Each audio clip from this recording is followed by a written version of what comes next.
तो एवरीवन, आज हम बात करेंगे प्रतिरोधों का जो श्रेणीक्रम संयोजन होता है वो किस प्रकार से होता है। मतलब रेजिस्टेंस का जो आपका जो सीरीज ऑर्डर होता है उसको किस प्रकार से लिखते हैं। तो सबसे पहले बात करते हैं थ्योरी की, तो लिखेंगे दो या दो से अधिक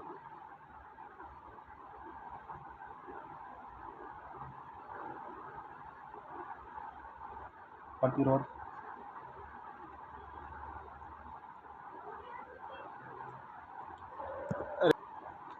प्रतिरोध का ऐसा संयोजन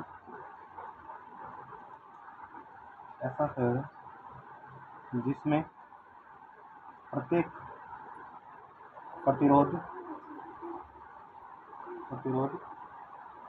में विद्युत धारा समान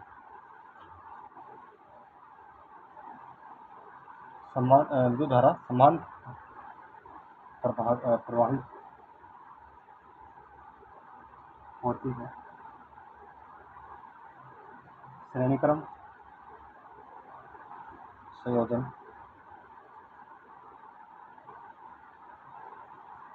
कहलाता है। ठीक है। तो इस प्रकार से संयोजन में क्या होता है, जैसे ये आपका प्रतिरोध है, एक प्रतिरोध हो गया, ये दूसरा प्रतिरोध हो गया, ये तीसरा प्रतिरोध हो गया आपका। ठीक है। ये ए सिरा है, ये बी सिरा है, यहाँ प्रतिरोध का सिरा को वगैरह रखा है। इसमें विभवांतर जो वो V1 है, इसमें V2 है, इसमें V3 है।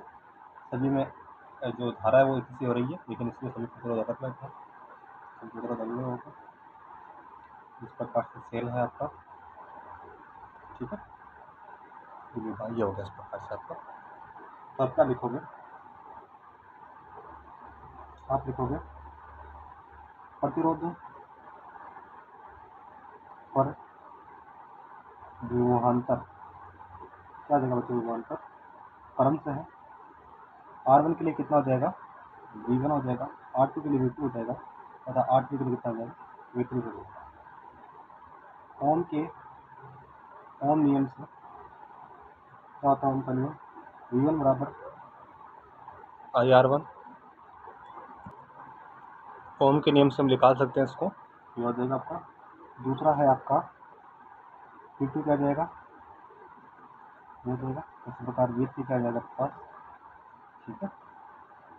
कुल विभव या विभवांतर निकाल सकते, कुल विभवांतर क्या हो जाएगा, V बराबर V1 plus V2 plus V3। Put up कर दो वैल्यू को।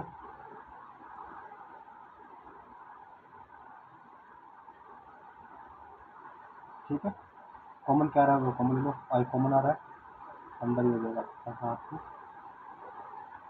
इकट्ठा जाएगी। फर्स्ट, यदि R1 R2 R3 R equivalent है तो P बराबर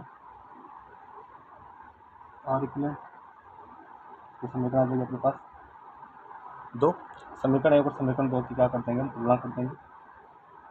समीकरण एक व समीकरण दो की तुलना से ये क्या जाएगा, R इक्विवेलेंट आई हो जाएगा, और इस तरफ आई हो जाएगा R1 plus R2 plus R3।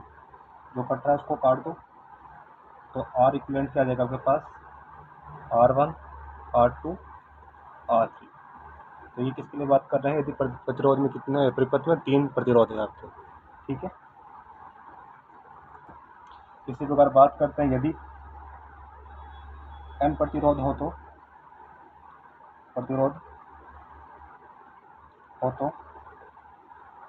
R equivalent का जाएगा R1 plus R2 plus R3 R4 dot dot dot Rn।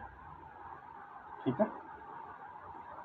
सबको अगर मान लेते हैं कि यदि R1 है वो बराबर है किसी के लिए R2 R3 सभी बराबर है, तो ये क्या आ जाएगा, R इक्विवेलेंट बराबर क्या आ जाएगा, NR।